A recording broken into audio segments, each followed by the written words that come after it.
Hello, I'm Ian, the Vicar of St Matthew's, Bristol, and my privilege to share a short midweek thought with you this week.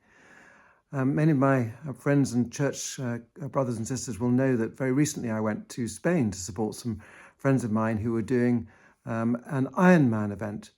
And an Ironman event is a huge challenge. There is a very long swim, followed by a hugely long bicycle ride, followed by a marathon at the end. It is one of the toughest physical sporting events in the world. And I really enjoyed my weekend, and my friends all did amazingly well. And they showed extraordinary courage, not just sort of training fitness, because to do an event like that with just three huge disciplines, one after the other, takes more than just physical fitness. It takes courage, it takes guts, it takes emotional strength.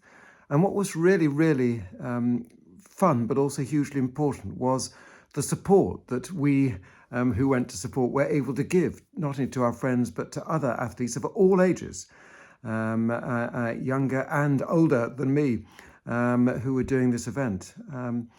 Some folk in church will have heard me talk about Christian psychologist Dr. Henry Cloud, who wrote a book called The Power of the Other, referring to the fact that sometimes when we are in really demanding circumstances, the encouragement of other people can somehow help us to achieve more than we might be able to achieve on our own.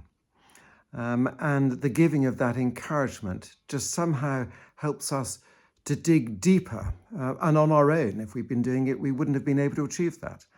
I know how hugely important it is to have encouragement in my own life when I think I can't do something. But when you're doing something like running a marathon, following a 180-kilometre cycle ride, following a whatever it is, long swim, and you're just running out of steam or just mentally thinking, can I keep going for the time? 10 hours, 11 hours, 12 hours, whatever it is.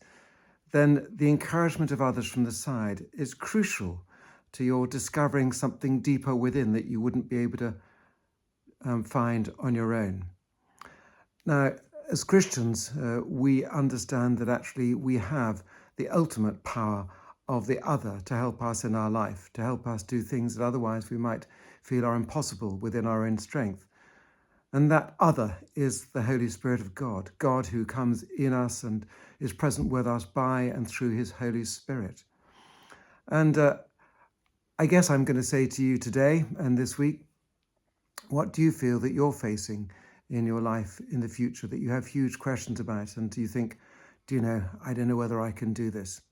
Don't know whether I've got the energy or strength or emotional strength or whatever it is, the will to do this, but I know it somehow needs to be done. Well, can I encourage you in prayer? Because the power of the other in the Holy Spirit can lead us to good godly places that otherwise we wouldn't be able to get to on our own. In the Acts of the Apostles in the Bible, right at the beginning of the Acts of the Apostles, when Jesus' followers were beginning to think about what would happen to them when Jesus left them, the Spirit of Jesus left them following his death and his resurrection.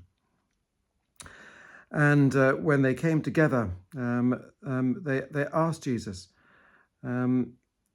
questions about what would happen in the future.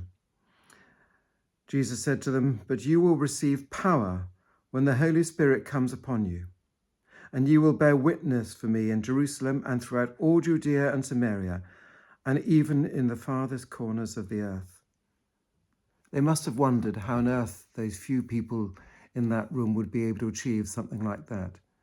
But you and I, 2,000 years later, are sitting here knowing Jesus Christ as Lord because through the power of the Holy Spirit, those few people had the strength and courage to achieve more than they could on their own. Believe in the power and presence and blessing of the Holy Spirit of God in your life today.